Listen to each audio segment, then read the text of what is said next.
Friends, स्वागत है आपका आपके अपने YouTube चैनल इंग्लिश वाटिका में। English Vatika garden for language learners. दोस्तों, I am Sameer sir, your English educator. आज के इस वीडियो में हम लोग लास्ट टाइम क्विक रिवीजन का जो सेशन है उसका पार्ट 3 देखने वाले हैं, जिसके अंतर्गत हम लोग सब्जेक्टिव क्वेश्चन जो कि 100 मार्क्स इंग्लिश से होंगे उसका अगला प्रश्न देखेंगे।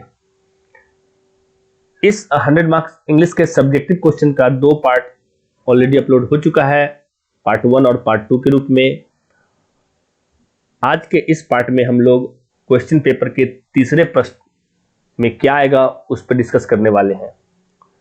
दोस्तों, सब्जेक्टिव टाइप क्वेश्चंस में क्वेश्चन नंबर 3 में एक्सप्लेनेशन भी पूछा जाता है, क्योंकि एक्सप्लेनेशन क्वेश्चन नंबर 2 में भी पूछा जाता है। तो दोनों में क्या डिफरेंस है कि वो पोएट्री सेक्शन से एक्सप्लेनेशन होते हैं और ये प्रोज सेक्शन के एक्सप्लेनेशन होंगे। तो प्रोज सेक्शन के जो वीवीआई एक्सप्लेनेशन है उनको आज के इस वीडियो में समझाया जाएगा, लिखना कैसे है, और ये भी 4 मार्क्स के होंगे। तो चलिए शुरू करते हैं आज का ये सेशन और कंप्लीट करते हैं 4 मार्क्स क्वेश्चन नंबर 3 से। तो एक्सप्लेनेशन इसमें प्रोज सेक्शन से होंगे रेनबो के। तो पहला chapter Indian civilisation and culture है, इसके ऑथर है महात्मा गांधी।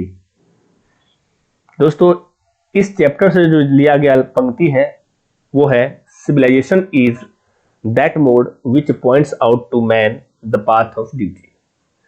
तो सभ्यता एक ऐसा तरीका होता है, एक ऐसा ढंग है, प्रकार है जो निर्देशित करता है किसी मानव को उसके कर्तव्य की राह को, यानी कर्तव्य की राह की ओर निर्देशित करने वाली जो तरीका है वो सभ्यता होती है। तो इस पंक्ति को हम किस प्रकार एक्सप्लेन करेंगे देखते हैं। The given line has been taken from Indian civilisation and culture which is written by Mahatma Gandhi. दोस्तों, चूंकि यह एक पंक्ति है इसलिए हमने यहाँ पे लाइन शब्द का प्रयोग किया है। अगर एक से अधिक पंक्तियां होती तो लाइन्स किया जाता और हैड बीन किया जाता। तो दिए गए पंक्ति को लिया गया है इंडियन सिविलाइजेशन और कल्चर से, जिसे महात्मा गांधी के द्वारा लिखा गया है। और महात्मा गांधी के बारे में एक पंक्ति है, he is known as father of the nation. उन्हें राष्ट्रपिता भी कहते हैं या राष्ट्रपिता के रूप में जाना जाता है। अब चलते हैं पंक्ति को हम लोग एक्सप्लेन करते हैं। Gandhi ji defines civilisation. गांधी जी सभ्यता को परिभाषित करते हैं कि it is the mode of conduct. व्यवहार का यह तरीका होता है, व्यवहार का यह प्रकार है एक प्रकार का, दैट पॉइंट्स आउट, जो निर्देशित करता है, इंगित करता है किसी मानव को, किसी मैन को, व्यक्ति को, द पाथ ऑफ ड्यूटी, किसकी ओर, कर्तव्य के राह की ओर, उसके कर्तव्य के क्या राह है। सो वन कैन रियलाइज, प्रत्येक को यह अनुभव करना चाहिए या कर सकता है, प्रत्येक व्यक्ति यह महसूस कर सकता है ऑफ वंस ड्यूटी, अपनी कर्तव्य को टू परफॉर्म, निभाने के लिए। ये दोस्तों, प्रत्येक व्यक्ति अपने कर्तव्य को निभाने के लिए इस बात को महसूस कर सकता है, और सभ्यता ही उस ओर इशारा करती है कि एक मनुष्य की ड्यूटी क्या होती है। तो ये था इस लाइन का एक्सप्लेनेशन। बस इतना लिखना है और 4 मार्क्स अपने पास होंगे। दोस्तों, और भी एक्सप्लेनेशन जो चैप्टर्स लिए गए हैं देखते हैं आगे। अगला एक्सप्लेनेशन है चैप्टर 2 से, भारत इज माई होम। इसके ऑथर है डॉक्टर जाकिर हुसैन। दोस्तों, यह एक स्पीच है जिसको डॉक्टर जाकिर हुसैन ने डिलीवर किया था जब वो शपथ ले रहे थे राष्ट्रपति के रूप में। तो उनसे ली गई, उनके स्पीच से ली गई पंक्तियां हैं, the past is not dead and static. भूत यानी बीता हुआ समय न मरा है और न स्थिर है। इट इज अलाइव, यह जीवित है, एंड डायनेमिक और गतिशील है, and is involve in determining the quality of our present, और इन्वॉल्व सम्मिलित है किसमें, डिटरमाइन करने में, निर्धारित करने में हमारे वर्तमान की क्वालिटी को, गुण को, और द प्रोस्पेक्ट्स ऑफ फ्यूचर, और भविष्य के प्रोस्पेक्ट यानी संभावनाओं को, इन भविष्य की संभावनाओं को और वर्तमान के गुणों को डिटरमाइन करने में हमारी जो पास्ट है वो अलाइव है और डायनेमिक है। तो चलिए दोस्तों, इस लाइन का एक्सप्लेनेशन करते हैं। शुरुआत करेंगे द गिवन लाइन्स, चूंकि यहाँ पे एक से अधिक लाइन हो गए तो लाइन्स किया। Have been taken from the speech Bharat is my home delivered by doctor Zakir Hussain. तो दी गई पंक्तियां ली गई है भारत इज माई होम से, और जिस स्पीच को डिलीवर्ड किया था डॉक्टर जाकिर हुसैन ने। He emphasises the significance of the past. वे बल देते हैं, जोर देते हैं, एम्फेसाइज का मतलब बल देना या जोर देना होता है, तो वो बल देते हैं the significance of the past, बीते हुए समय के महत्वों को। ही सेज, वे कहते हैं कि पास्ट इज नॉट डेड और स्टैटिक, जो बीता हुआ समय है न मरा है और न ही स्थिर है। It is alive and it determines the shape of our present. यह जीवित है और यह निर्धारित करती है हमारे वर्तमान के शेप को।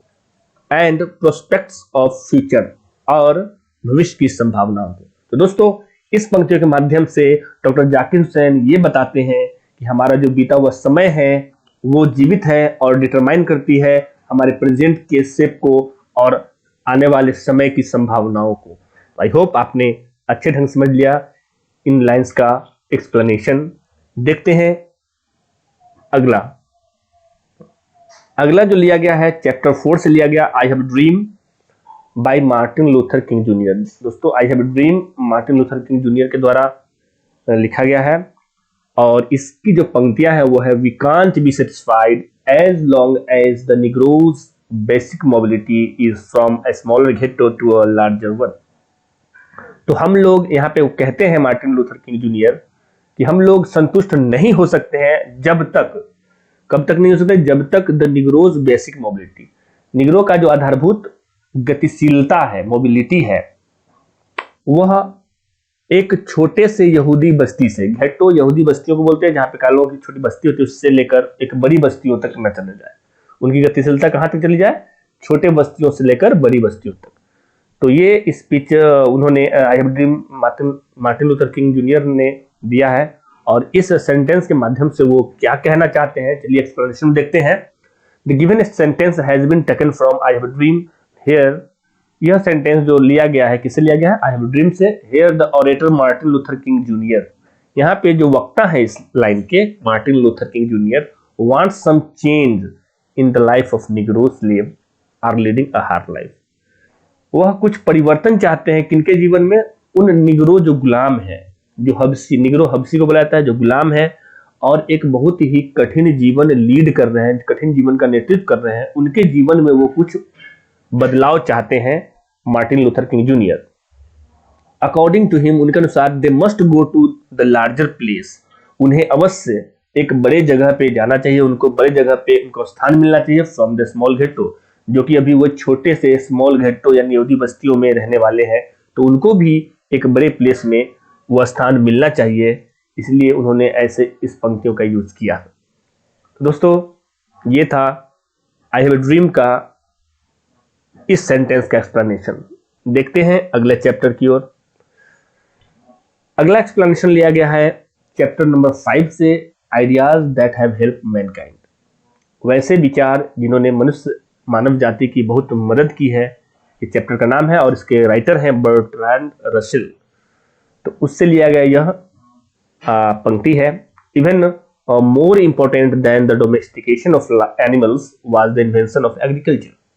मतलब पशुपालन से भी ज्यादा महत्वपूर्ण कोई आविष्कार था तो वो था एग्रीकल्चर, कृषि की खोज। तो इस लाइन को कैसे हम लोग एक्सप्लेन करने वाले हैं, तो देखते हैं। This line has been taken from the essay, यह एक एसे है, ideas that have help mankind, उससे लिया गया यह पंक्ति है, और written by a British philosopher and mathematician Bertrand Russell.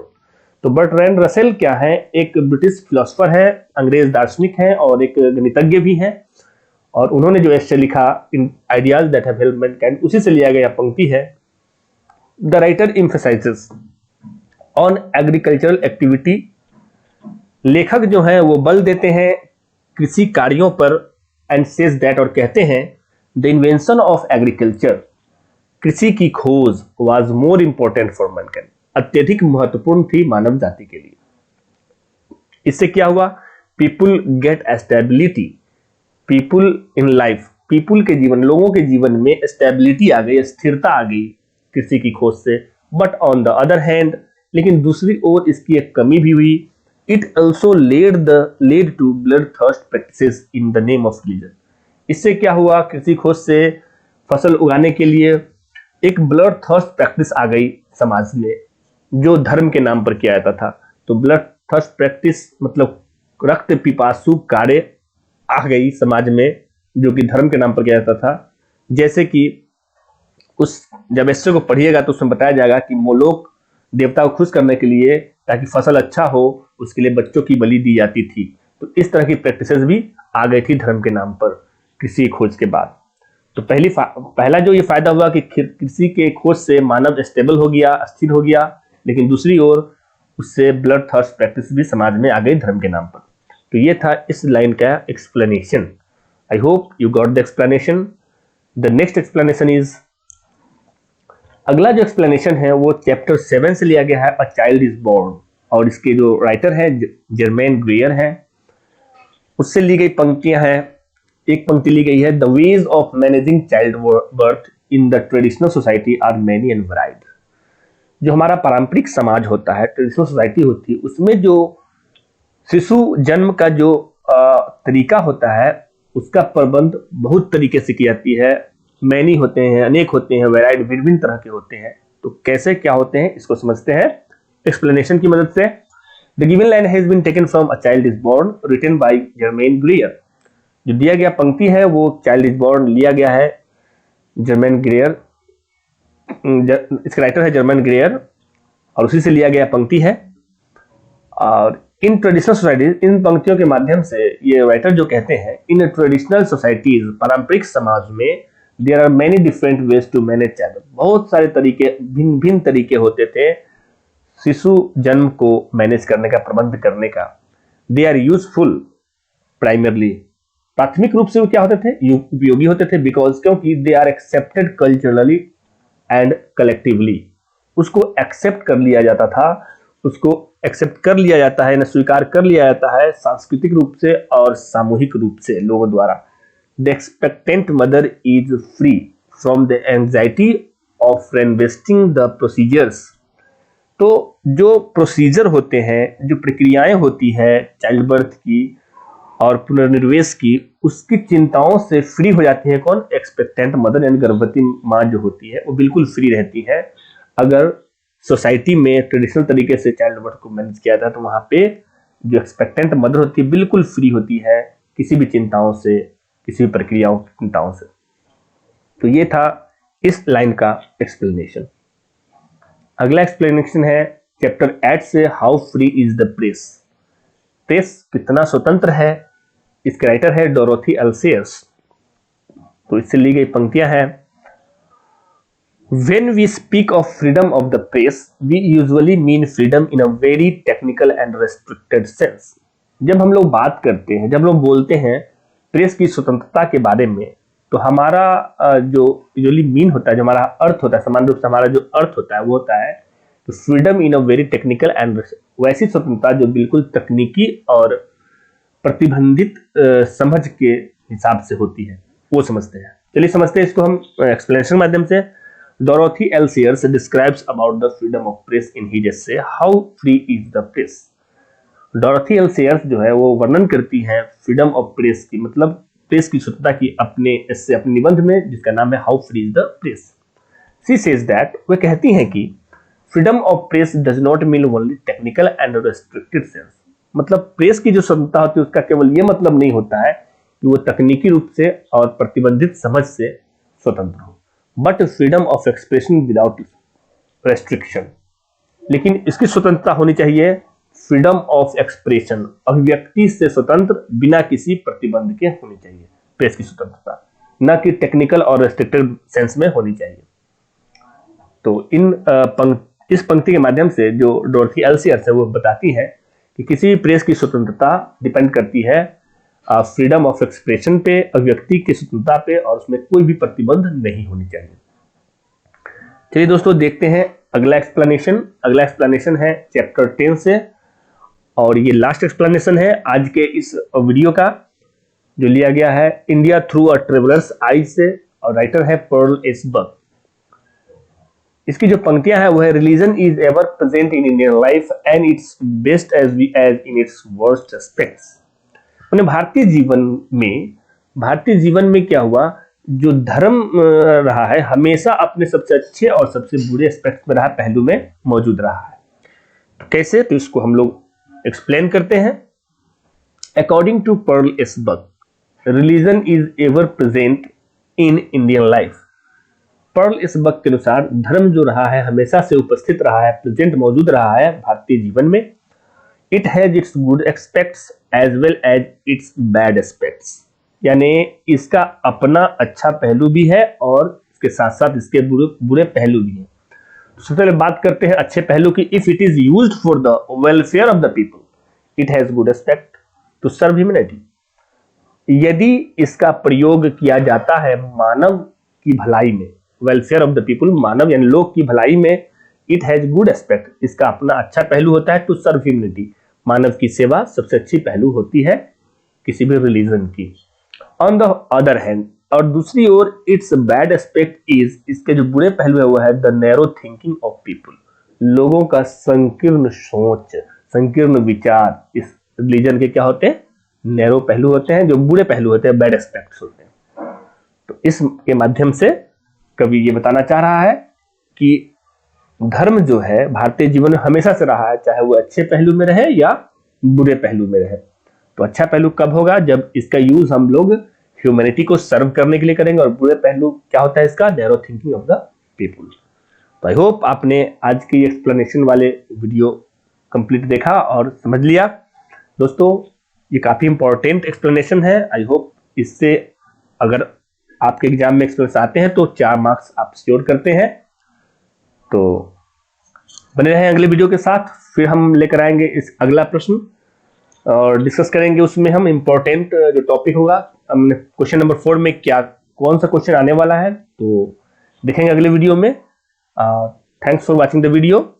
अगर आपको आज का वीडियो पसंद आया तो प्लीज शेयर भी करें और सब्सक्राइब भी करें, और यदि कोई प्रॉब्लम हो तो कमेंट बॉक्स में आप कमेंट भी कर सकते हैं। Thanks for today, have a nice day, thank you, bye.